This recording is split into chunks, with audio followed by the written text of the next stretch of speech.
마라나타. 마이크 잘 들립니까? 그렇잖아. 눈 찔러서 좀 생각해. 자, 아까 사회자가 잠깐 언급했는데요. 혹시 우리 성도님들 기억나실 거예요. 60년대 후반인가? 전라남도 도서 지역 그리고 그 안쪽에 2년 동안 비가 안 왔어요. 이건 참 경험 안 해보실 거예요. 그래서 5개 면이 그 면에서 사람들을 다른 지역으로 옮겼어요. 물이 안 나와서. 기억나십니까? 라디오 방송에 늘 그걸 얘기했고, 그들의 생기 때문에 국민들에게 호소를 해서 헌금 또는 여러 가지 물품들을 모아가지고 그들 전달하는데, 주로 밀가루가 많이 나오니까 밀가루를 어떻게 먹는지 모르겠으나 방송에 뭐라고 나오는 거니, 밀가루 된 음식만 먹으면 나중에 이빨이 흔들리니까 건더기를 넣어서 만들어 먹으라고. 이런 방송까지 했어요. 기억나시는지 모르겠어요. 저는 아주 너무나 방송 내용이 충격적이어서 기억이 납니다. 5개 면이 면을 옮겼어요. 다른 지역으로. 이제 그런 것을 저는 경험했기 때문에 이번에 전라남도 그 같은 일이 옛날 일을 다시 떠올리게 합니다. 이 악몽이죠. 자기가 살던 곳에서 다른 지역으로 옮겨간다는 것은. 예? 그때 올라갔어요? 그때 올라갔고. 어쨌든 예. 이걸 위해서 기도해 주시기 바랍니다. 그게 요즘에만 생긴 일이 아니었고요. 전 지금도 기억이 생생해서요. 제발 밀가루만 그렇게 무르게 드시지 마시고 건더기를 넣어서 씹으십시오. 막 이런 방송을 한다는 것. 이게 어디 보통 있을 수 있는 내용이 아니잖아요. 그죠? 저는 그걸 내용 들으면서 얼마나 가물었으면, 또 얼마나 먹는 것이 괜찮았으면 저런 말이 나올까 했는데, 요즘 같으면 또 나오게 생겼네요. 2년 동안 가물었다고 하는 것 못 살죠. 어떻게 살겠어요? 예. 자, 오늘은 뭐 그 얘기를 하고자 하는 것은 아니고요. 교회 생활에서, 교회에서 공동체이기 때문에 때로는 다툼도 있을 수 있고, 또는 사람과 사람 간에 사이가 틀어질 수도 있고, 또 시기와 질투로 인해서 나눌 수 있고 하는 때, 과연 이것을 어떻게 해야 할 것인가. 여러분, 우리 창세기에 처음에 보면 카인과 아벨이 나오잖아요. 하나님의 사랑, 그 재물을 연락하는 것 때문에 질투심 눈이 먼 카인이 동생 아벨을 어떻게 했어요? 들여서 쳐 죽였다. 이런 얘기가 나오는데, 그때부터 이제 카인은 사람들로부터 쫓겨다니는 신세가 되었고, 자신의 목숨을 보존하려고 성을 쌓게 되었다라고, 에녹성을 쌓았다고 했는데, 그러면 그와 유사한 또 사건들이 그 뒤에 또 있었습니까? 있었으면 한번 말씀해 보세요. 그와 유사한 사건이 또 있는데 기억나십니까?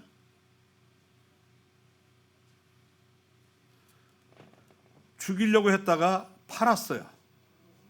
나시죠야. 요셉입니다. 처음에는 죽이려고 했어요.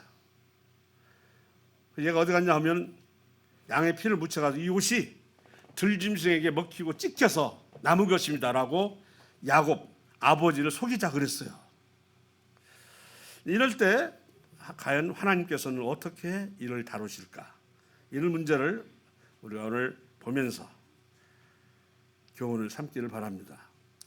형제 간의 미움도 있지만 교회 안에 다툼도 있을 수 있고, 또 가정에서도 마찬가지죠. 시기와 질투심을 있을 수도 있고, 너무 잘 산다고 나를 무시해? 뭐 이럴 수도 있고요. 자기는 높이 됐다고 나를 무시해? 이럴 수도 있어요. 근데 이게 너무 심하면 행동으로까지 이어진다고 하는 것이죠. 제가 어제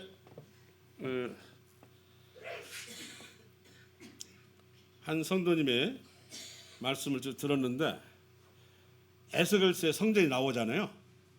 에스겔서에 나와 있는 성전에서 성소와 지성소 사이에 휘장도 없어지고, 그런데 문제는 그 안에 원래 성소하면은 진설병, 떡 12당, 그 다음에 등잔대, 그리고 지성소로 나가는 부분에 금양단이 있어야 돼요. 그리고 문을 열고 들어가면 또 언약궤가 있고요. 또 한쪽에는 어디서는 금양로가 있다고 그랬습니다. 냄새 나니까, 퀴퀴한 냄새 나니까 향을 이렇게 한다고 그랬는데, 에스겔서 41장을 이렇게 보시면 지성소와 성소를 탁 털어서 어떤 물건이 있었는가에 대해서 나와요. 진설병도 없고 등잔대도 없고 법궤도 없고, 그건 뭐가 있나? 천년왕국 때 있는 성전 내용이 그렇습니다. 그런데 문제는 나무로 만든 제단이 있다고 그랬어요. 그 제단이 뭐냐? 바로 예수 그리스도의 십자가를 상징하는 제단만 있을 뿐, 나머지는 없다, 이렇게 해결래. 또 이런 내용을 또 제가 전에 듣지 못해가지고 특이해서 한번 알려드립니다. 뭐 천년왕국의 당연히 왕은 누구십니까? 예수님이시잖아요. 당신님에 대해서 무슨 진설병을 먹을 일이 있습니까? 그러니까 당신님의 인생에 대해서 어떻게 사랑을 베푸셨는가, 그 십자가에 대해서만 이렇게 언급하고 있다는 식으로 얘기해서 감동을 받았습니다. 지금 이해하신가요? 뭔 말인가? 예. 자, 왜 이거 안 되지? 예. 그다음에 같이 한번 읽겠습니다. 시작. 아무에게도 악을 악으로 갚지 말고 모든 사람 앞에서 선한 일을 도모하라. 악을 악으로 갚지 말라. 요즘에는요, 모든 그 영화들이 보면은 악은 반드시 응징해야 된다, 아니 2배 3배 갚아야 된다, 뭐 이런 식으로 영화를 만들어야만 작품이 팔려나가요. 주로. 그런데 맨 복수. 그런데 우리가 믿는 하나님은 복수를 원하지 않으셔요. 설사 그런 일이 있다 할지라도 그 복수는 나한테 맡기라고 그랬어요. 네가 원수를 갚지 말고 나에게 맡겨라 그랬어요. 이 세상이 바로 그리스도의 그런 말씀을 완전히 반대로 나가는 현상이 복수. 이걸 뭐라고 하냐면 시원하다, 사이다 마신 기분이다, 뭐 이런 말 나오잖아요. 이거 자체는 하나님 말씀에 거역하는 것입니다. 악을 악으로, 분명히 나한테 악을 끼쳤기 때문에 화가 나죠. 그래서 너도 잘 되는 거 보라 하고 이런 식으로 복수하는 것은 악으로 갚은 것입니다. 저는 이런 얘기하면 뭐 있을 수 있다라고 생각을 하지만, 지금 그 얘기하면 세상 어떻게 살아? 하면서 말에 대한 저항감이 생겨요. 세상이 그만큼 각박해졌고 야박했을 뿐만 아니라 폭력적이 되고 있다는 얘기죠. 자, 같이 읽습니다. 시작. 그의 형제를 미워하는 자는 어둠에 있고 또 어둠에 행하며 갈 곳을 알지 못하나니 이는 그 어둠이 그의 눈을 멀게 하였습니다. 요한일서 1장에 나오는 말씀인데요, 미워하면 그의 신앙적인 삶에도 어둠이 깔려서 문제가 된다고 말씀하고 있습니다. 분별력도 잃어버리고, 그래서 믿음의 생활이 잘 이루어지지 않는다고 말씀하고 있습니다. 다음 다시 같이 있습니다. 5절 시작. 내가 너희를 부끄럽게 하려 하여 이 말을 하노니 너희 가운데 그 형제간의 일을 판단할 만한 지혜 있는 자가 이같지 않아도 없느냐. 고린도전서 6장에 있는 말씀입니다. 요새는 지혜롭게 이렇게 분별해주고 가름을 타도 교회 안에서도 안 믿어요. 교회 안에서도 이해를 안 하려고 그래요. 교회 안에서 용납이 안 되는 경향이 일어나고 있다는 것입니다. 지혜로운 사람이 지혜 있게 말을 하면 듣는 태도가 있어야 이 말도 통하는데 이것도 안 통하는 시대에 살고 있다는 거. 어렵죠. 그래서 이렇게 하면 풀릴 줄 알면서도 마음이 안 열리는 거예요. 내가 너희를 부끄럽게 하여 이 말을 하노니 너희 가운데 그 형제간의 일을 판단할 만한 지혜 있는 자가 이같이 하는. 그래서 내가 믿지 아니하는 사람에게 그 사건을 가지고 고발하러 나가느냐. 그 사람들을 판단하면서 우리에게 하나님 맡기셨는데 왜 네가 믿지 않는 사람 가서 고발하느냐, 이렇게 나오잖아요. 이 지혜로운 사람이 없을 수도 있겠지만 있어도 그 말을 듣지 않는 시대에 살고 있다는 거죠. 이게 문제예요. 사실 어려운 시대입니다. 세상은 살기 편해지고 풍성해지고 온 세계를 드나들 수 있는 자유로움이 있지만, 그러나 왠지 양심과 윤리와 도덕은 어두워하고 있다고 하는 것이죠. 이것이 문제가. 어둡다고 하는 것은 뭐냐면 빛이 되시는 하나님 말씀이 사라지고 있다는 뜻이에요.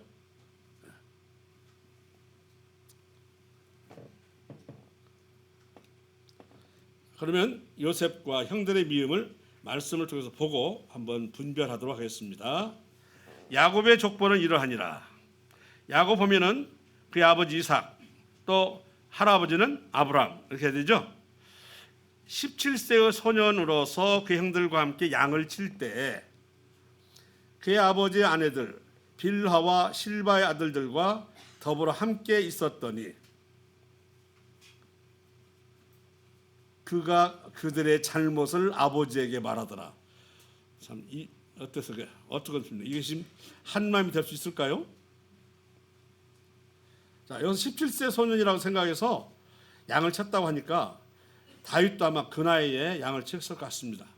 미뤄봤을 때요. 네. 요셉은 노년에 얻은 아들이므로 이스라엘이 여러 아들들보다 그를 더 사랑함으로 그를 위하여 채색옷을 지었더니. 창세기 37장에 나와 있는 말씀인데요.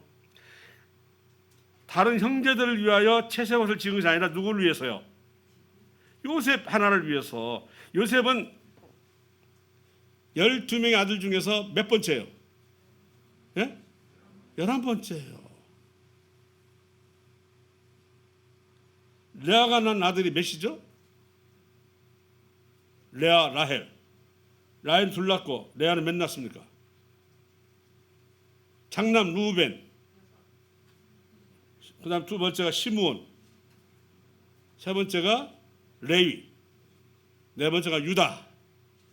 다섯 번째가 이사갈. 여섯 번째가 수불론. 반절 났어요, 반절. 거기다가 동료 누구요?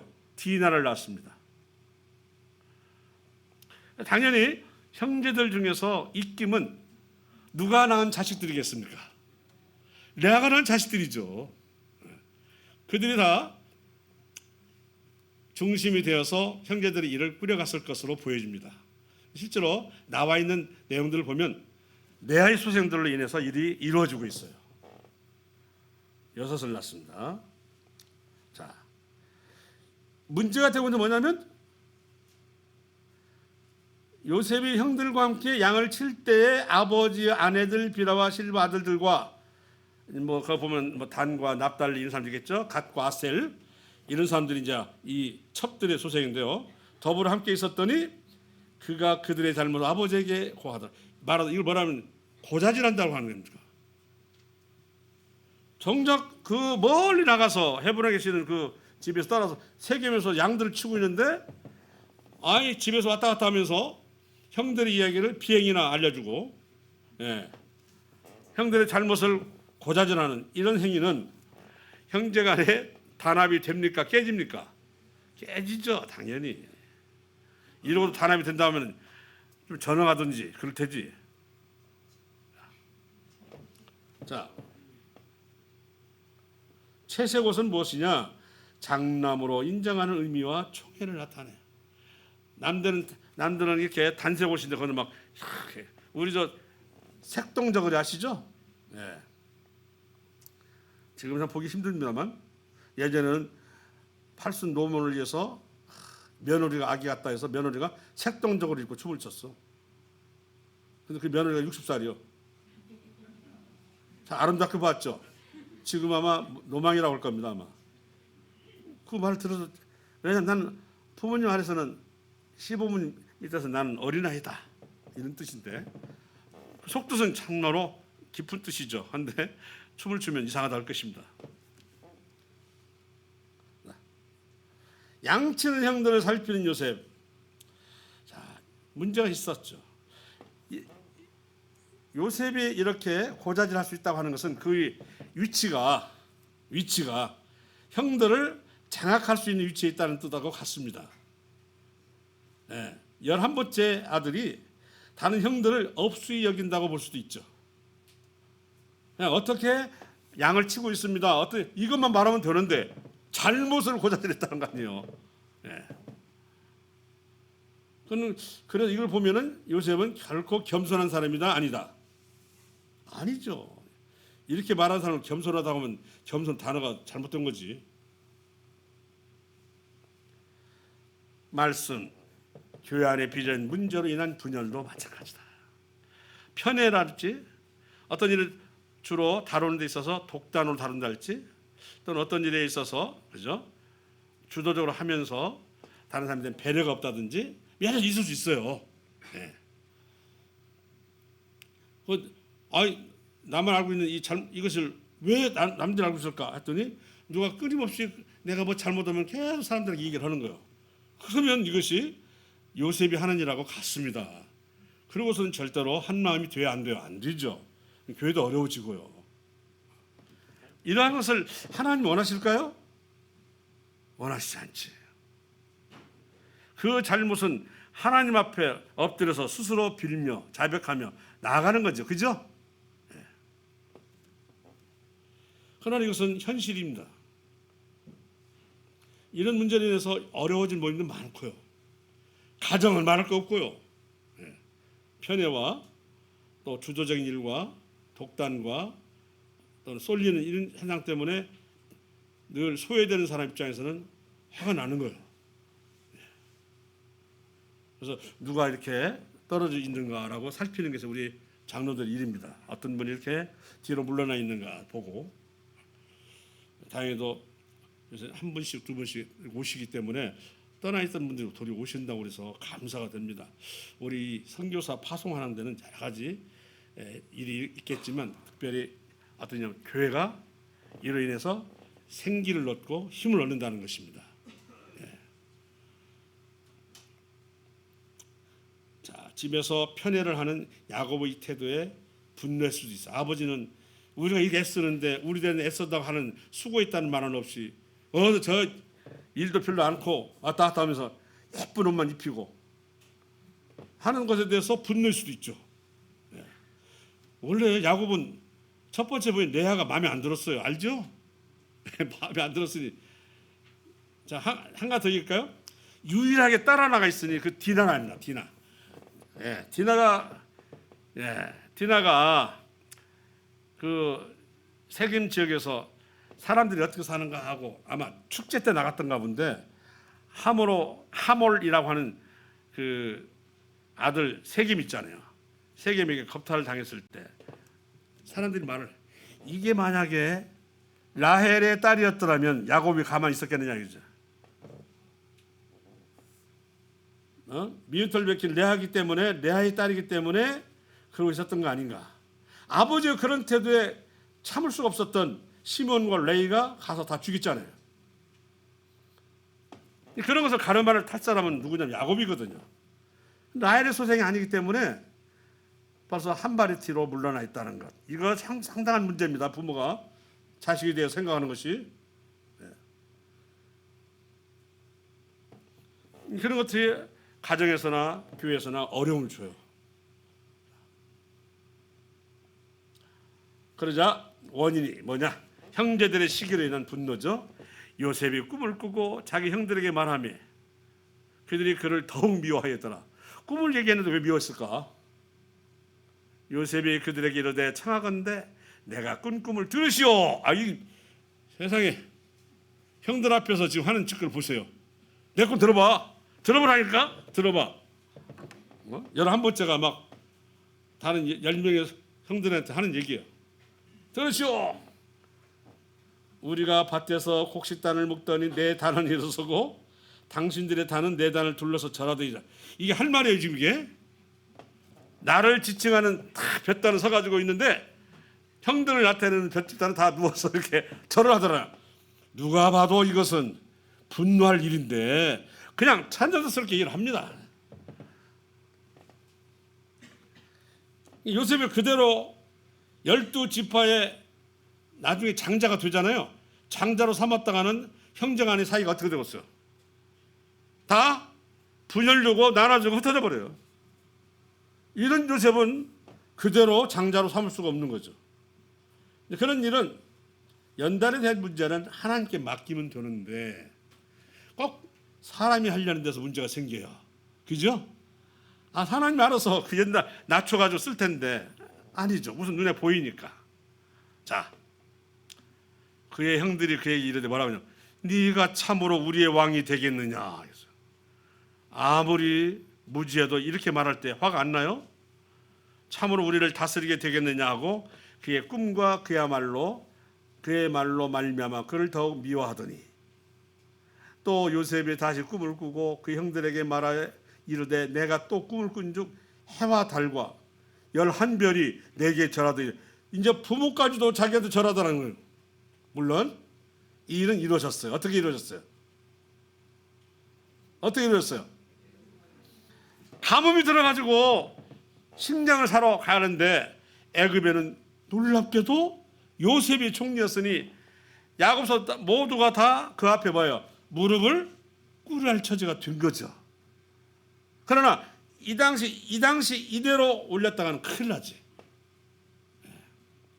만약에요 연단 없이 요셉이 총리가 됐다, 다 죽였지.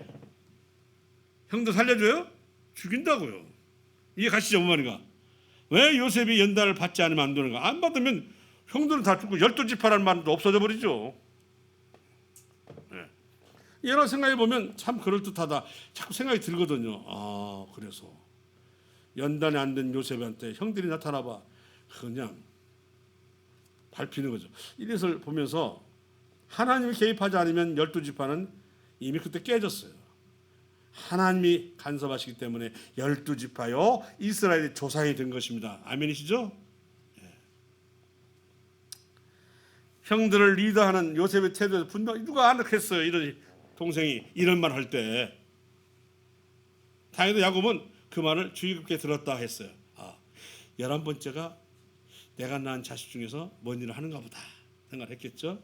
이미 당신 입장에서는 장자 역할로 지금 하고 딱 세웠어요. 지금 장자 역할 세웠어. 형들을 다스리게 하고 막 고자질하게 만들고 어떻게 하고 때 그런 나쁜 놈이래.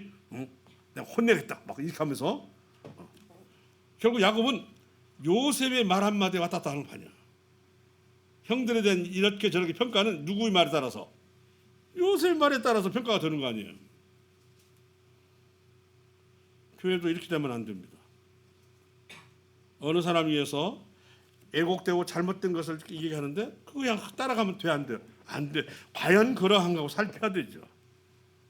그럴까 하고 기도해야 되고 살펴야 되고 이러는데 무심한 그 말만 가지고서 그냥 막 불구불구 일어나고 들고 나면 교회도 가정도 어려워집니다. 그래서 두세 사람이 증언자가 있어라 그 말이 그게예요. 혹시 집안을 대표하는 자신의 욕심을 들어요. 당연히 욕심이죠 뭐. 이 꿈을 얘기할 때 내 단이 섰는데 여러분 단이 나한테 절하듯 이 말을 했는데 이게 지금 욕심이 아니겠습니까? 채색옷도 입히면서 아버지가 나를 장자권을 세우려 했나 보다 하고 있는 판에 꿈도 그러니까 잘 들으라고 내 꿈이 뭔지 형들이라고 하지 마. 내가 이 집안의 대표가 될 이 말이거든 이게. 어찌 이 말이 좋게 들리겠습니까? 내가 참으로 우리의 왕이 되겠느냐 이렇게 되면 이 말의 속뜻은 뭐냐면 분통이 터진다 이거죠. 그래 안 그래요? 분통이 터지는 거 분노가 일어난다는 뜻을 갖다 이렇게 말한 거예요. 어지간하면 형제간의 다툼 같으면 말다툼하고 뭐하고 뜬다고 말지만 이건 죽고 사는 문제로 발전하잖아요. 죽고 사는 문제로 발전해버려요. 자, 그러자 요셉이 그들에게 가까이 오기 전에 그들이 요셉을 멀리서 보고 죽이기를 꾀 쫙 오니까 야 뭐야 하면서 서로 이르되 꿈꾸는 자가 오는도다. 우리의 왕이 되려는 자가 오는도다. 아버지 백만 믿고 자 그를 죽여 한 구덩이에 던지고 우리가 말하기를 악한 짐승이 그를 잡아먹었다 하자. 그의 금이 어떻게 되는지 우리가 볼 것이니라 하느니라. 뭐 우리를 다스리는 자가 된다? 12형제 중에서 우뜸이 된다? 보자. 너 한번 죽어봐. 네 꿈대로 되는가? 이 말이거든요. 무서워. 네 꿈대로 되는가 한번 봐. 내가 널 죽일 테니까. 이 말이잖아요. 무섭잖아요. 네가 말한 꿈을 일시에 그냥 파괴시키겠다는 뜻이거든요. 그럼 파괴는 뭐냐? 죽일 수밖에 없지. 형제간에 이럴 수는 없죠. 이건 막 가는 정도가 아니라 있어서는 안 될 일입니다. 근데 제가 봐도 그렇게 하겠어요. 안하무인입니다. 형들을 우습게 보는 거죠. 눈 아래 깔고 보는 거야. 사람이 없는 것처럼. 자기 눈 아래는 아무도 없어. 자기만 보여. 안하무인이죠. 꿈 얘기로 형제간의 질투와 분노를 유발했어. 이미 꿈 얘기에 집안의 대표는 누구다? 요셉 자기라고 딱 밝혔어요. 들으라고 들어봐. 아, 세상에 말할 거 따로 있지. 근데 그것은 이미 요셉의 마음에 정욕이 들어 있는 거예요. 욕심이. 그래서 말로 터온 거예요. 있어도 말 안 해야 되잖아요. 그거 말했다가 어떻게 하는지 뻔히 아는데. 이 요셉이 지금 인격적으로 돼 있어요, 안 돼 있어요? 안 돼 있다니까요. 안 돼. 17세인데 안 돼 있어요. 그런데 하나님이 이것을 그냥 볼 수가 없는 거죠. 당연히 요셉을 죽이고자 했던 것은 넘어갈 수가 없습니다. 죽이고 싶을 정도로 강팍해진 형들의 야합이 됐어요. 죽이지 않은 데는 그냥 거의 통일해. 거의 한 살 빼고요. 나중에 보면 그 불신을 야기한 야곱의 태도가 불러온 불행입니다. 이건 야곱이 그렇게 시켰잖아요. 특별하게 채색을 입히고 그 형들을 살피게 하고 비행을 알아오도록 하고. 야곱이 원래 야곱은 조금 문제가 있는 사람이라 했죠. 욕심이 많고 이기적이고 그러잖아요. 자기 형이 가지고 있는 장자권도 주고 것을 빼앗는 사람이라고 교활하다는 말을 썼잖아요. 그런데 이렇게 저는 생각을 해봐요. 아니 저런 사람 밑에서 어떻게 12지파가 존재했을까? 아브라함 같은 사람도 처음에 이스마엘하고 이삭을 낳을 때 한 사람밖에 못 건졌어. 아시죠? 이삭도 마찬가지죠. 에서와 야곱을 낳았을 때 한 사람밖에 못 건졌다고요. 반절 50%.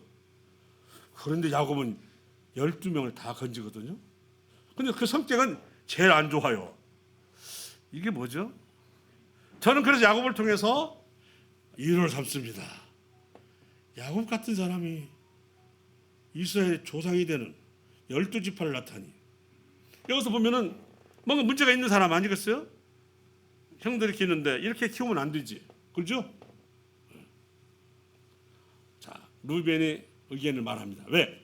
당시 그냥 육신적인 서열상은 누가 위에요? 루벤이 장자죠.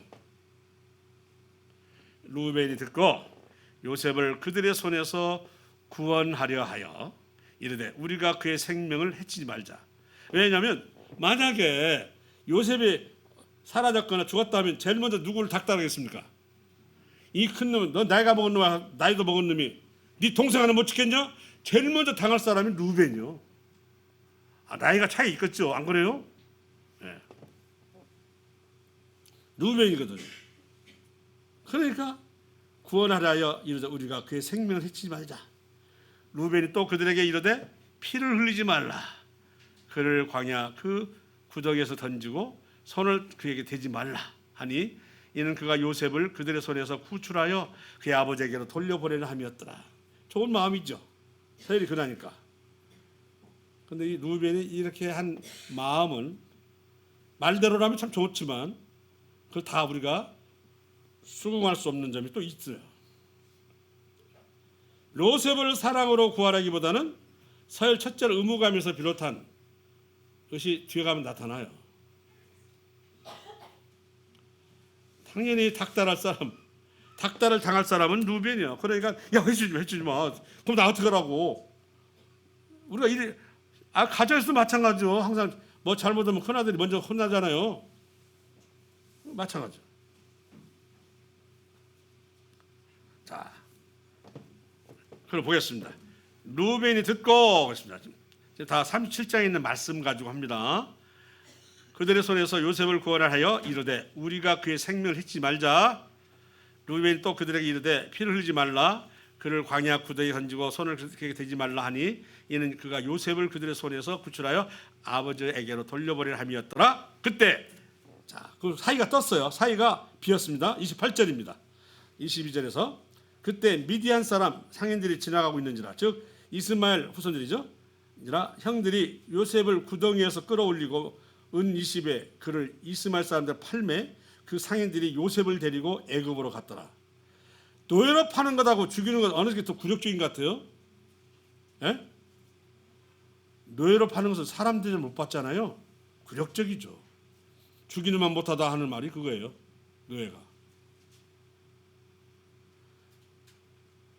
그런데 루벤이 돌아와 구덩이에 이르러 본즉 거기 요셉이 없는지라 옷을 찢고 아우들에게 되돌아와서 이르되 아이가 없도다 나는 어디로 갈까?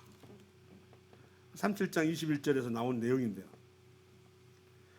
왜 요셉을 지키자고 어디를 갔을까요? 이렇게 지금 죽이려고 하는데 살고 싶은데 왜 자기를 어디를 갔냐고. 그때 다른 형제들은 어쩐지 아십니까? 구덩이에 놓고는 밥을 먹었대요. 밥을 먹고 있어. 그런데 루벤이 없었어요. 태어났다고 봐야 되겠죠. 루벤인들 요셉이 입 닫겠습니까? 오히려 루벤이 더 화날 수도 있어요. 왜? 자기는 실제로 육신적으로는 장자잖아요. 그런데 아버지 총애를 입고서 장자의 역할을 하고 있는 것은 요셉이거든요. 더 미워할 수도 있죠. 그 미움이 없겠습니까? 형제 중 마지로서 일단은 요셉을 구하지 못한 자기가 부끄러움이 있죠. 요셉에 대한 걱정보다 자신이 당할 일로 신세한탄하고 있습니다. 자, 루벤이 요셉을 살리고 싶다면 그를 지키다가 구해야 하지만 태연히 자리를 비우지 않았습니다. 비웠습니다. 뭐요? 비웠습니다. 말 잘못 썼네요. 비웠어요. 그리고 아이들가 되돌아와서 이르되 아이가 없도다. 나는 어디로 갈까? 이게 자기 신세를 걱정하는 거예요. 야, 요셉이 잘못되면 어떻게 할까? 요셉이 죽었으면 어떻게 할까? 이래야 될 거 아니에요. 그죠? 그런데 근처에 갔어 이제. 그럼 나는 어떻게 해 이제? 동생을 못 죽인 나는 어떻게 되냐고. 여기서 뭔가 좀 보이잖아요. 그죠? 아니 요셉이 안 되지. 그 귀한 생명인데 어떻게 된 거야 하고 이렇게 물었어야 되는데 아이가 없다 해놓고는 나는 어디로 갈까. 이 루벤의 태도입니다. 요셉을 구하고자 하는 마음은 사랑에서 비롯된 게 아니죠. 인도주의에서 비롯된 건 아니에요. 일단 책임이 가장 무거운 사람이 자기이기 때문에 한 것이죠. 그런데 이런 것을 다른 형제들이 몰랐을까요? 형의 그 태도들? 왜 그 중요한 때 없었냐 이 말이에요.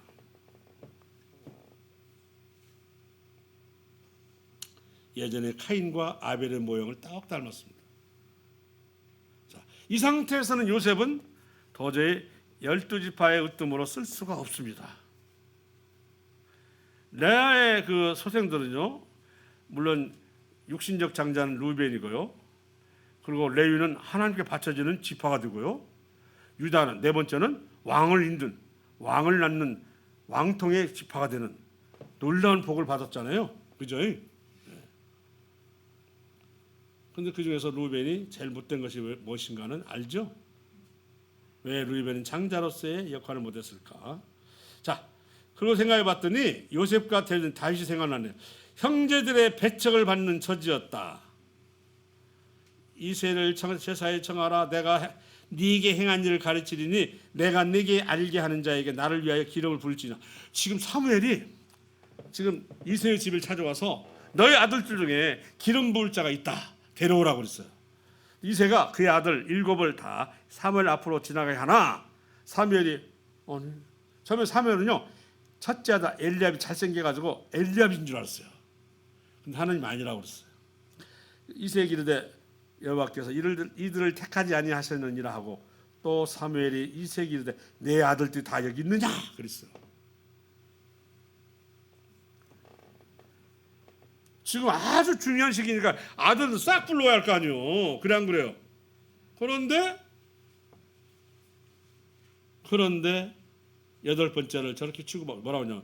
사무엘이 이세에게 이르되 내 아들들이 다 여기 있느냐? 이세가 이르되 아직 막내가 남았는데 그는 양을 지키나이다. 그래서 생각해봤어요. 나이 15세 17세 사이에 있는 이 다윗인데 형들은 엘리압, 엘리나답, 삼마 등 보세요. 골리앗이 군대를 이끌고 쳐들어왔을 때 나가 싸웠던 사람들이기 때문에 장정이죠. 그래서 장정이 양을 치는 게 마땅하지 않습니까? 그 막내에게 그 나중에 이제 미리 얘기한다면 보면은 곰들이 나타나고 사자가 나타나서 양 새끼를 물고 갔다 오시단 말이에요. 아주 어려운 광야에서 그 양을 지킨 사람이 누구냐면 제일 힘이 없는 여덟 번째가 지킨다고 하는 건 다 이해가 안 가죠.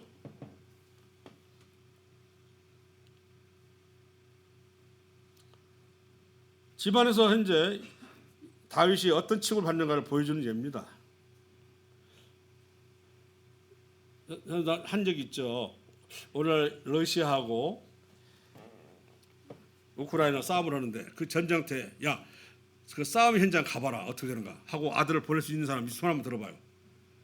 막 포화가 그냥 서로 교전 중에 있는데 가서 야 우리 편 어떻게 되나 가서 봐라니까 하고 어린 놈 보낼 수 있어요 없어요?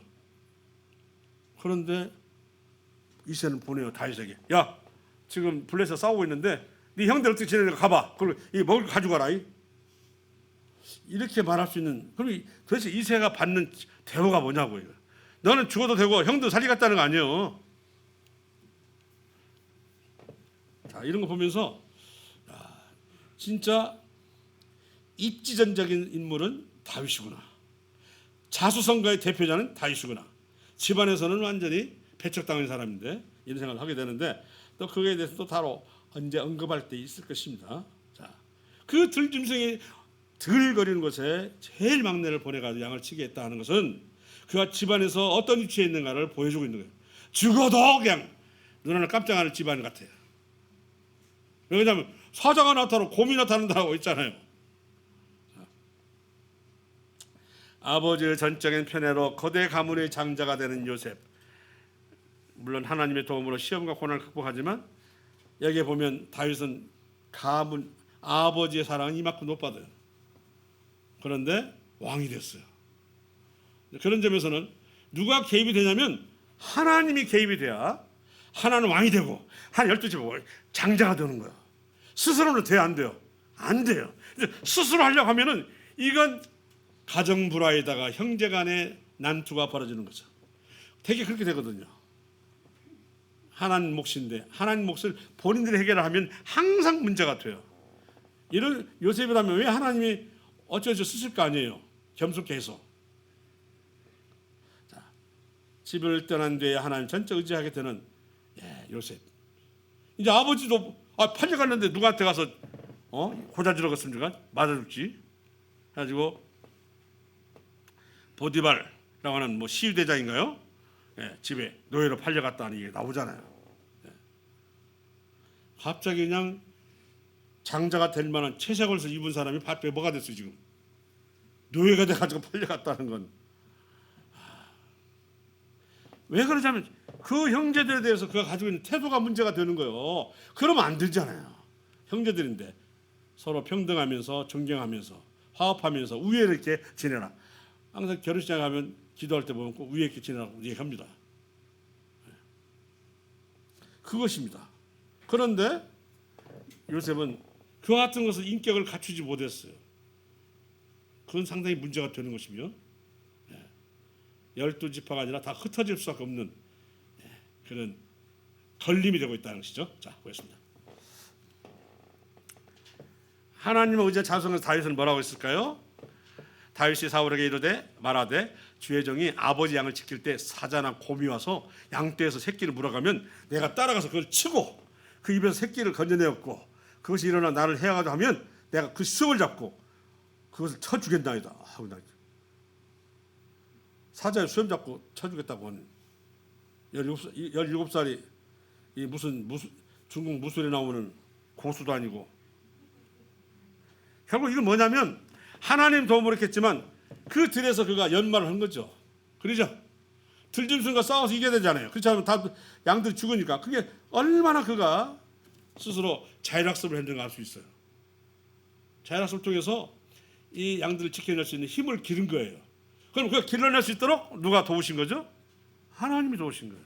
오히려 그에게는 집에서 칼산 연습이 있다 맞아줄 바인데 들이기 때문에 연습이 가능했을 수도 있어요. 물맷도 던지는 것도 연습하고 던지는 대로 맞았다고 했거든요. 자, 쳐 주겠대요. 곰도 무섭지 않고 사자도 무섭지 않는 사나이가 되어버린 거예요. 주의 종이 사자와 곰도 쳤은즉 살아계시는 하나님 군대를 모욕한 이 할례받지 않은 블레 사람이니까 그가 그 짐승이 하나같이 되리라. 그 누구죠? 골리앗. 골리앗 동생도 근데 막 손가락 6개, 발가락 6개짜리 있잖아요. 동생도 그냥 아마 안악자손인가 거인족입니다. 거인족. 또 다시 이르되 여호와께서 나를 사자의 발톱과 곰의 발톱에서 건져내셨은즉 나를 이 블레셋 사람의 손에서 건져내시리다. 집안의 도움을 받을 수가 없잖아요. 오직 누구의 도움만 필요해요? 하나님이십니다. 우리도 마찬가지요. 집안의 도움을 받을 수도 있겠지만 먼저는 누구에게 의뢰해야 됩니까? 하나님께요. 하나님께. 그래 하나님께 감사할 수 있잖아요. 집안에 이런저런 사람들의 손에서 내가 도움을 받으면 하나님 감사가 안 되잖아요. 하나님은 그걸 싫어하십니다. 그런즉 내가 이 블레셋 사람 골리앗과 싸운다 해도 하나님은 나를 살리실 것입니다. 믿음, 대단한 믿음이잖아요. 오히려 집안에서 불평등, 차별적 대우를 받으니까 그가 자연스럽게 하나님을 의지하게 되었고 그런 그 들녘에서 그는 장차 왕이 될 수 있는 이런 여러 가지 기술들을 연마하고 되는 것이고 양을 친다고 하는 것은 리더십을 키우는 거잖아요. 리더십. 양들은 백성을 생각하면 되잖아요. 이 한 나라를 다스릴 수 있는 왕의 그런 여러 가지 것을 배운다는 뜻이거든요. 누구의 도움을 받냐면 하나님의 도움으로 되는 거예요. 집안의 도움, 뭐 사람의 도움이 아니라 하나님의 도움으로 되는 거예요. 요셉도 마찬가지죠. 야곱의 도움으로 장자가 될 수는 없어요. 누구의 도움으로 돼야 되죠? 하나님의 도움이 아니면 야곱을 쓸 수가 없는 거죠. 그래서 하나님만 의지하여 이스라엘 왕의 가문으로 입신 출세한 사람이 다윗인데 요셉과 다른 걸 한번 비교해 봤습니다. 하나님이 개입하면 이렇게 덜 된 인격적인 사람도 쓸 수 있고 집안에서 차별제에 당해서 그냥 업신적인 받는 사람도 왕이 될 수 있고 이런 것은 사람의 손으로 되는 게 아니고 하나님의 손으로 이루어진다는 사실을 말씀하고 있습니다. 하나님은 꼭 잘난 사람과 선한 사람과 인자한 사람과 덕 있는 사람을 쓰는 게 아니라 이렇게 힘없는 사람 또 이렇게 교만한 사람도 하나님께서 연단을 시켜서 쓸 수 있다고 하는 것. 그 바람에 그래서 우리 자신도 언제 주님이 할 수 있다는 거예요. 이렇게 여러 가지 재능도 기술도 아무것도 없어도 왜 야곱이 인격적으로 제일 안 된 사람인데 야곱에게서 12지파가 나오게 됐을까 하는 것도 생각해 보면 하나님의 인생에 대해서 어떻게 하시는가를 잘 알고 계세요. 그런 하나님 때문에 우리가 연약해도 때로는 자빠져도 일어날 수 있고 또 그분을 위해서 힘을 얻을 수 있고 잘난 사람만 취급하는 하나님이라면 저는 못 살아요. 제가 어떻게 살겠습니까? 그런데 놀랍게도 그런 불완전한 사람을 연단해서 쓰시는 게 하나님이시다. 감사할 일이죠. 그래서 하나님이 중심이 될 수밖에 없습니다. 아멘이신가요? 예, 아멘이죠. 우리가 잘나 쓰는 거 아니잖아요. 인격적으로 문제가 있지만 하나님 쓰신다고요. 집안에서는 쓸모없는 자식이지만 하나님은 전 국가의 왕으로 쓴다고요. 하나님이 개입하시면 유다가 주도한 요셉에 대한 처리. 참 문제는 이 10 아들 중에서 누가 요셉의 문제를 처리하고 있는가를 보시기 바랍니다. 그들이 앉아 음식을 먹다가 눈을 들어본 즉 세상에 동생은 저 구덩이에 갇혀가고 막 살려달라고 애걸하는데 한 무리의 이스라엘 마을 사람들이 길라서서 오는데 그 낙타들의 향품과 유향과 모략과 애굽으로 내려가는지라. 유다가 자기 형제에게 이르되 우리가 우리 동생을 죽이고 그의 피를 덮어둔 줄 무엇이 유익할까. 자, 유다가 죽이지 말자. 자, 그를 이스마엘 사람들에게 팔고 그에게 손을 대지 말자. 그는 우리의 동생이요 우리 혈육이니라 하며 그 형제들이 청종하였더라. 뒤에 말 보면 참 형제가 있는 것 같죠. 형제 있는 사람이 노예로 팔아요? 그는 우리 동생이잖아. 우리 혈육이잖아. 죽이지 말고 그냥 팔아버려. 이게 뭐예요 이게? 뭐 위안을 척하죠? 아 이상하죠. 이거 오히려 이런 사람 더 안 미운가요? 밉잖아요. 혼내는 시어머니보다도 말린 척하는 시누이가 더 밉대. 그런 얘기 들어봤었죠. 그죠? 예. 차라리 혼내는 시어머니 낫지. 말린 척하면서 그냥 속을 뒤집히는 누가? 시누이. 더 밉죠.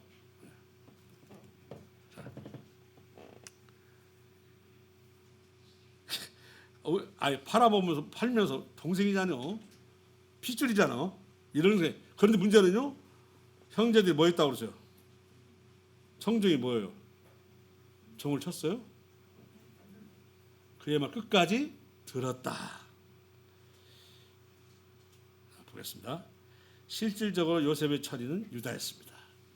그래서 안 죽이고 팔았잖아요. 근데 노예로 팔았으니 유다가 또 장차 왕통을 이을 수 있는 지파인데 이런 유다를 쓸 수가 있나요? 동생도 그냥 팔아먹고 죽이려고 하는 사람인데 이러니 저는 이런 사람 같으면 안 쓸 것 같은데도 불구하고 하나님을 쓰시는 것 이해가 안 될 듯하지만 저를 보면 이해가 돼요. 왜 그러냐면 그래야만 나도 살죠. 안 그래요? 그런 사람은 잘난 사람을 살면 저를 어떻게 살아요? 그런데 부족해도 인격제가 덜 돼도 주님이 쓰시려면 쓰시고 하는 것 때문에 희망을 갖는 거예요. 그죠? 예. 요셉을 노예로 판 것은 죽이는 것 다름없고 반드시 책임이 따르는 것이며 유다의 형제들이 청종하였더라. 잘 보세요. 그러면 유다의 이 형제들 중에서 실질적으로 누가 지금 리더십을 가지고 있어요? 루벤입니까? 아니면 유다입니까? 유다죠. 그가 왕이 될 수밖에 없는 자질을 타고났나 봐요. 그가 말하면 다 들어. 루벤이 말했잖아. 죽이지 말라. 죽이지 마. 그럼 어떻게 해야 하는데 다른 말로 하면 뭐라고요? 귀뚱 닫는다는 말이 있잖아요. 안 들어요. 첫째인데 불구하고. 우리가 교회 안에서 혹시라도 이렇게 하면 얼마나 서운하겠어요. 그럴 만한 이유가 있죠. 다.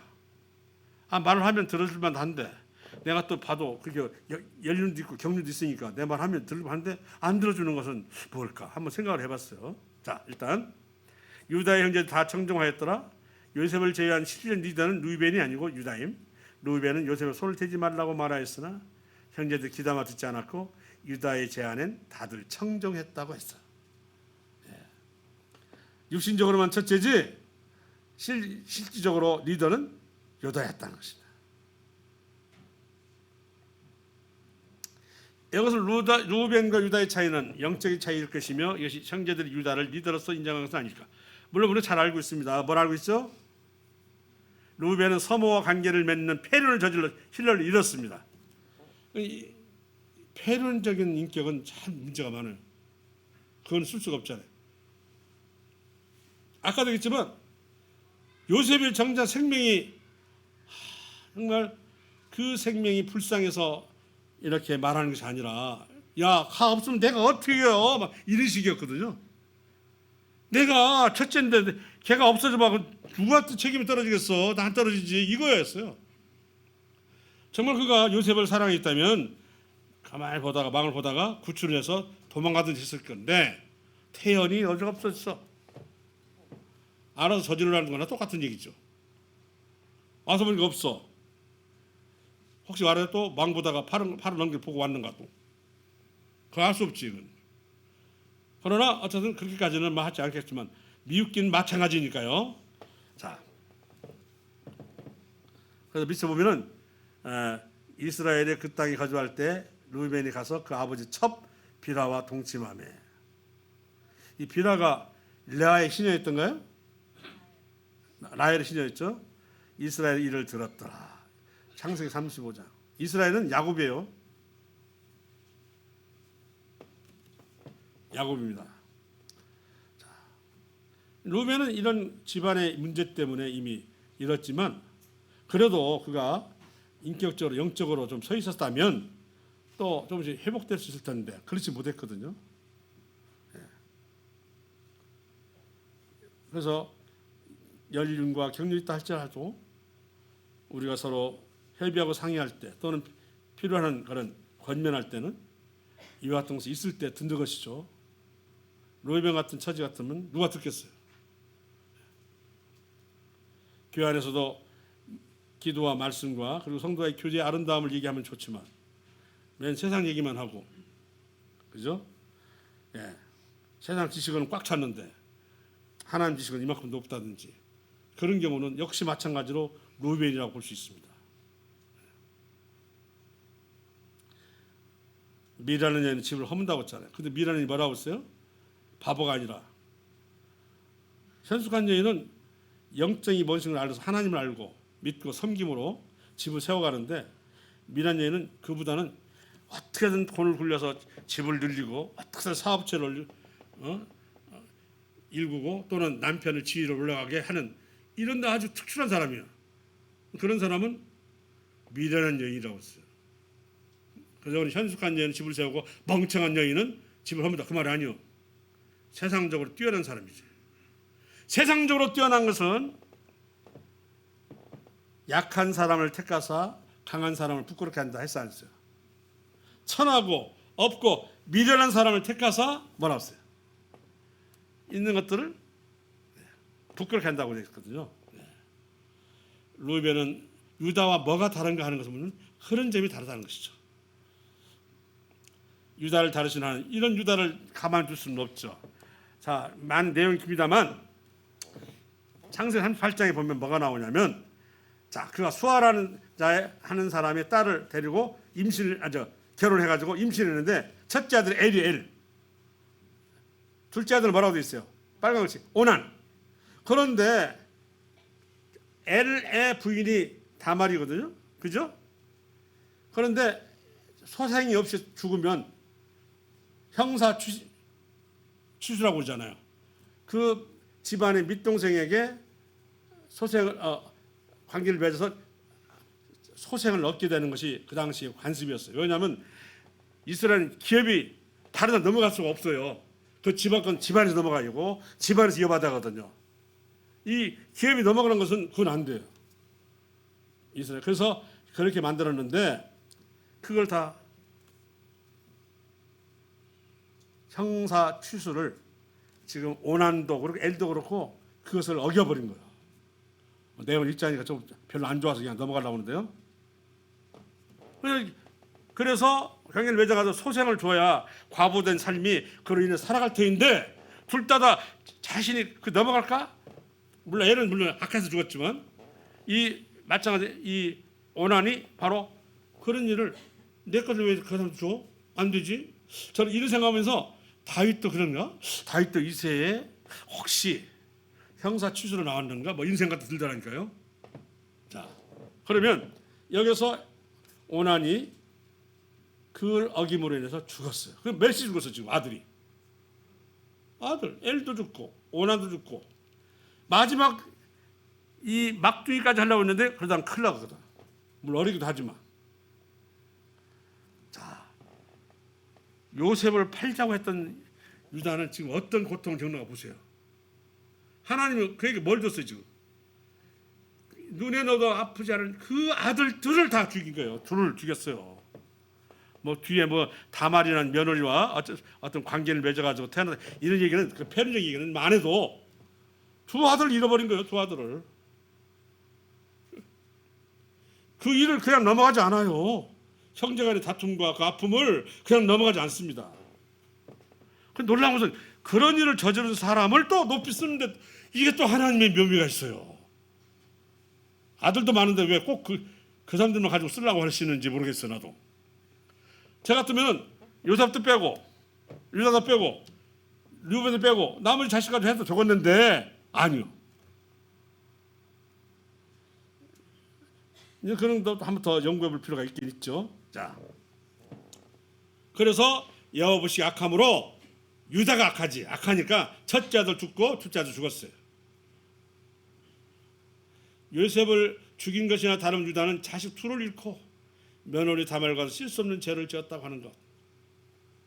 유다의 아들 둘의 죽음은 악함으로 죽었다고 말했으나 결국 유다는 요셉에 대한 악한 일로 보응을 받았고, 요셉을 잃은 야곱의 마음을 채득하도록 유다를 다룸으로 형제를 잃는 아픔으로 그는 변화를 일으키기 시작합니다. 아들을 잃었을 때 어떻게 했어요, 마음이? 에? 아들을 잃을 때 생각해 보세요. 그 마음이 어떻게 되나, 부모가. 네. 저희 어머니가 8번째죠. 8번째가 아니 8번째 난 딸이 있었는데 6살에 죽었어요. 10년을 찾아가요. 그 공동묘지를. 가지 말자고 그랬어요. 10년을 찾아. 어린아이 죽으면 아무것도 안 세운다는, 어떻게 아버님이 또 무슨 시멘트로 그냥 세워놨어. 찾기는 했어요. 근데 그런 걸 보면서 10년을 나중에는 막 무섬을 주었다고 하면서 막 집으로 뛰어가는 보니까 막 머리가 막 산발려가지고 앉아 있는데 엄마 부르더래요. 무덤에서 엄마, 야, 두 번 안 쳐다보고 뛰어왔어. 석양역에. 그래서 저한테 한 얘기, 어머니 왜 그래? 그랬더니 오지 말라 한다. 10년 만에 안 가셨어. 저만 계속 가봤죠. 또 대학 다닐 때까지 갔는데 그렇게 못 잊어요. 근데 자식 둘이 잊었으니 어떻겠어요? 이제 생각, 내가 요셉을 그렇게 죽이려 했더니 결국 내가 당하는구나. 그래 안 그래요? 그렇죠? 이렇게 생각 안 돌아가면 사람이 아니지. 네. 내가 당하는구나. 이 아들을 잃었던 야곱 아버지의 심령은 어떠했을까? 생각할 수밖에 없죠. 아들, 더군다나 또 유달리 총회했던 아들 아니에요.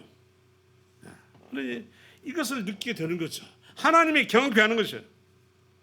우리 이런 일이 그냥 넘어가지 않는다는 걸 아시기 바랍니다.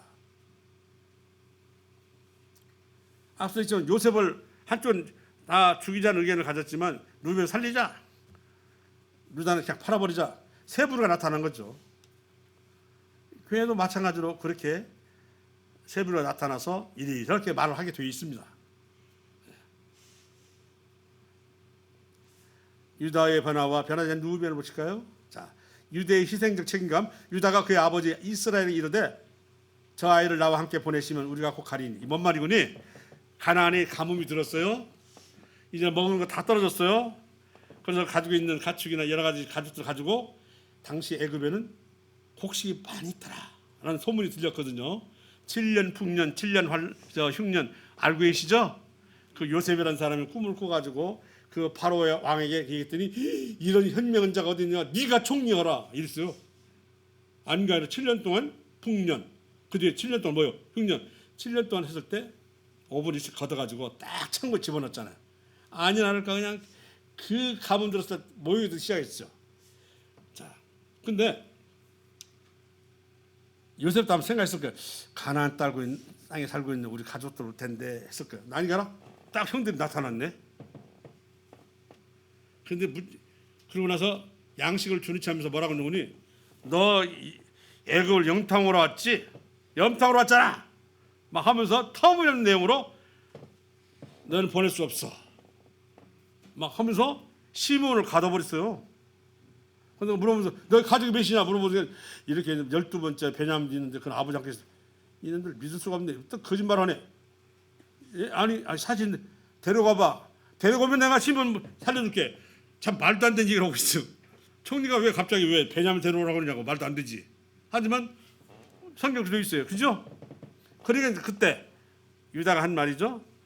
나와 함께 보내시면 우리가 곧 가리니 그러면 우리와 아버지와 우리 어린아이들이 다 살고 죽지 아니하리이다. 내가 그를 위하여 담보가 나아가 내가 그 베냐민을 못 데려오면 저를 죽이라 이 말. 아버지께서 내 손에서 그를 찾으소서. 저를 죽이세요 그랬어요. 이게 두 아들 잃고 난 이 유다의 마음이요. 아시겠습니까? 이제는 야곱의 마음을 아는 거죠. 아버지 마음을 아는 거죠. 그 자식을 잃는다는 것이 얼마나 고통스러운 걸 아는 거지. 아버지 그럼 차라리 저를 죽이세요. 차라리.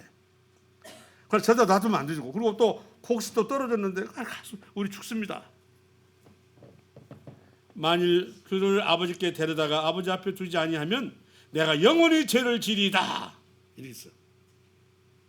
11절 그들의 아버지 이스라엘이 그들에게 이르되 그러할진대 이렇게 하라 하고 말을 듣는 거예요. 창세기 43장에 나가는 말씀이에요. 자, 여기에서 한번 봅시다. 루벤 보세요. 어떻게 말하는가. 루벤이 변명과 간접적 태도인데요. 자, 그의 소곡쟁 까닭은 무엇일까? 그래서 제가 미음이라 썼어요. 창세기 42장 앞장에 나와 있어요. 자, 그들이 서로 말하되 우리가 아우의 일로 말미암아 범죄하였도다. 그가 우리에게 애걸할 때 그 마음의 괴로움을 보고도 듣지 아니하였으므로. 이 말은 뭐냐면 애굽 총리가 너 염통을 왔잖아. 그래서 막 너희 형제가 다 전부야? 아니요 집에 하나 있습니다. 누가 믿어? 데려가 봐. 아이 뭐야 갑자기 그런 소리 했어요. 누가 믿어? 데려가 봐. 이렇게 하니까 루벤이 한 말이야. 이거 얘기야. 야, 그가 우리에게 애걸할 때 그 마음의 괴로움을 보고 듣지 아니하였으므로 이 괴로움이 우리에게 임하도다. 그렇게 말한 거야. 야, 그때 요셉을 안 죽여서 하는데 여기까지 참 좋아.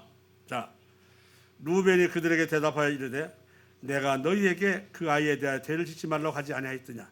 그래도 너희가 듣지 아니하였느니라. 그러므로 핏값이 되었도다 하니 루벤이 그의 아버지에게 말하여 이르되 내가 그를 아버지께로 데리고 오지 아니하거든 내 두 아들 죽이소서. 지가 죽지 왜 내 두 아들 죽이소서.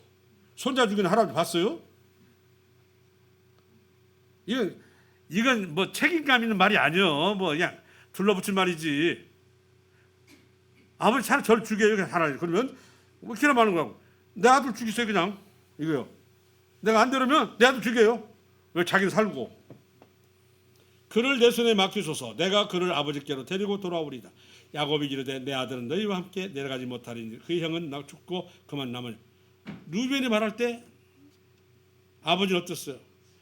결연에 찬 의견에도 아버지는 듣질 않아요. 루벤의 신뢰성이 없는 거죠. 진정성이 약한 루벤. 누가 대신 손자를 죽입니까? 자, 무슨 말 알겠죠? 그 시몬을 데려오기 위해서 내가 베냐민을 데리고 가야 됩니다. 근데 베냐민이 만약 못 데려온다. 저를 죽이세요. 하나 보고 못 데려오면 제 아들 죽이세요. 다르죠. 물론 사람 그렇게 희생을 하는 것에서는 쉽지 않은 얘기지만 자 이번에 시간이 다 됐습니다. 빨리 끝내겠습니다. 자, 주의 종이 내 아버지에게 아이를 담보하기를 내가 이를 아버지께로 데리고 돌아오지 않으면 영영이 아버지가 죄짐을 지리다 하였사오니 이제 주의 종으로 그 아이를 대신하여 머물러 있어 내 주의 종이 되게 하시고 그 아이는 내가 그 형제들과 함께 놀려 보내서 그리고 이렇게 그 베냐민을 데리고 갔더니 베냐민을 놓고 갔더니 이제 식량을 줬어요. 근데 식량 속에 뭘 감췄죠? 요셉이 쓰는 은잔을 갖다 딱 넣어놨어요.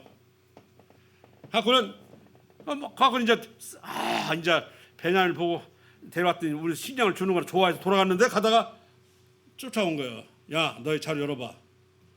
열었더니 뭐가 나왔어요? 이놈들 봐. 내가 좀 성의를 베풀었더니 이런 짓거리를 해? 그러면 이번에 누구를 가두는 거예요? 베냐민을 가뒀어요. 자, 이때 유다가 한 말이에요. 내가 이를 아버지께로 데리고 돌아오지 않으면 영영이 아버지께 죄짐을 지리다 했사오니 이제 주의 종으로 그 아이를 대신하여 머물러 내가 주의 종이 되겠어요.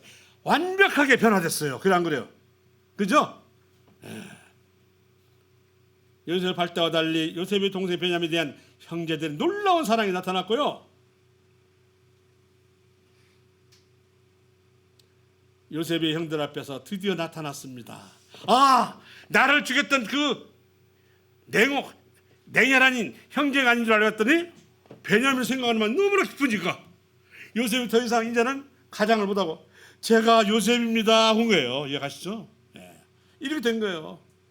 그리고 5절 보세요. 빨간 거 지금 보겠습니다. 당신들이 나를 이곳에 팔았다고 해서 근심하지 마소서. 한탄하지 마소서. 하나님이 생명을 구원하시려고 나를 당신들 먼저 보내셨나이다. 이런 선언만 나와요. 그 한때는 채석을 짚고 아주 형제들을 갖다가 고자지는 사람이요. 그리고 자기가 마땅히 이 집안에 우두머린 것처럼 될 사람처럼 막 꿈쟁이를 한 사람인데 죽일 사람인데도 불구하고 이렇게 말한 거예요. 근심하지 마소서. 한탄을 내 하나님이 여러분의 생명을 건지려고 나를 보냈다니까. 이게 변화된 거죠. 그래서 형제들이 이전과 다른 태도에 마음이 열린 열쇠과 용서, 동생 베냐민 형들의 사랑에 마음이 열린 듯했습니다. 마지막입니다. 그래서 이런 말을 읽고 그랬습니다. 우리는 서로 사랑할지니 이는 너희가 처음부터 들은 소식이라. 가인같이 하지 말라. 그는 악한 자에 속하여 그 아우를 죽였으니 어떤 이유로 죽였느냐. 자기 행위는 약하고 그 아우의 행위는 의로움이라. 형제들아 이 세상이 너희를 미워하여도 이상히 여기지 말라. 우리는 형제를 사랑함으로 사망에서 옮겨 생명을 들어간 줄 알거니와 사랑하지 아니한 자는 사망에 머물리느니라. 그 형제를 미워하는 자마다 살인한 자니 살인 자마다 동생이 영생이 그 속에 거하지 아니하는 것을 너희가 아는 바라. 그가 우리를 위하여 목숨을 버리셨어. 누구예요? 그가 우리를 위하여 목숨을 버리셨어. 누구예요? 예수님. 우리가 이로써 사랑을 알고 우리도 형제들을 위하여 목숨을 버리는 마땅하니라. 이미 유다는 형제들을 위해서 뭘 버릴 생각이 있어요? 자신의 목숨을 버릴 생각을 하는 거예요. 이제 아시겠죠? 그래서 유다는 다시 또 왕통으로 회복이 되는 것 같습니다. 이렇게 했어요. 그래서 이런 문제에 대해서 한번 하나님 어떻게 하시는 데 대해서 다루심을 봤습니다. 자, 제가 어떻게 기도할까요? 예, 기도하고 마치겠습니다.